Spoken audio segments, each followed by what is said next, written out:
Halfway between Perth and Kalgoorlie is the central wheatbelt town of Merredin. If you've never stopped here to explore before, you should.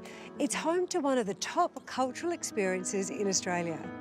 And I'm not talking about these, or the nationally acclaimed Railway Museum, or even the heritage-listed Cummins Theatre with its bricks reputed to contain gold. No.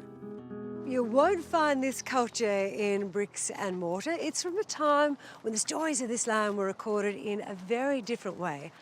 And there's just the bloke to tell me. Kaya Wanju, how you going, Chrissy? Mick is a Merredin boy, and he's also a nudgy man with an encyclopedic knowledge of the country he was born in. His tour starts here in the bush, just outside of Merredin. The Aboriginal Reserve was the place where he spent much of his childhood. This place here is a special place for me. This was a old camping ground for all the old fellas, long before the early white settlers came out this way. We stand in a big circle and it's all marked by the marked trees. We call those trees scarred trees. Mick is keen to share some of the old traditions, particularly the ones he credits for the longevity of his old people. This is a plaque in remembrance of all my old fellas. No, that's two old ladies that are special here, great-grandmother and the grandmother. Both lived to be over 100 years old. And I put that simply down to what the old fellas ate.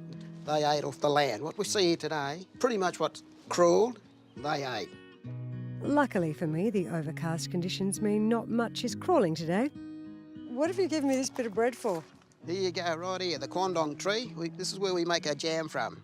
Lucky enough, I made some for myself, but I'm willing to share with you. So I hope you like it, because the old fellas swear by it.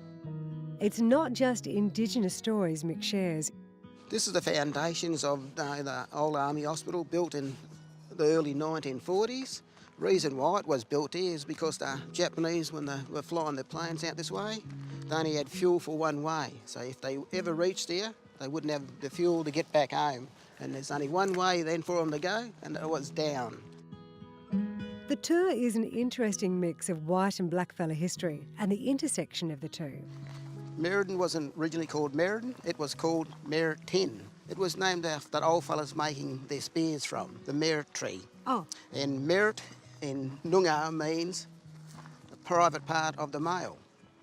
Oh. So, yeah, but the historians who wrote the history didn't want to write about that because they thought it was too vulgar for them or too rude. Changed it a little bit. They changed it a little tiny bit from to Merredin. Oh, don't say tiny.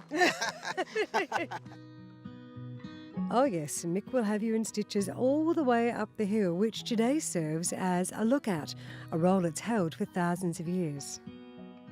The local Noongars, we've known it as Merredin Rock, and the main top part of the rock is where you get out and you survey the land, look out where you're going to be heading next.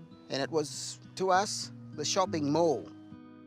From the top of the rock, you can see the town's original dam. This was a natural water hole, and the whole Noongar fellas call it Nama holes. It was our drinking supply, and eventually white folks, they made it into a dam like it is now to feed the steam trains, all on the way to the goldfields. People like coming up here because it's free.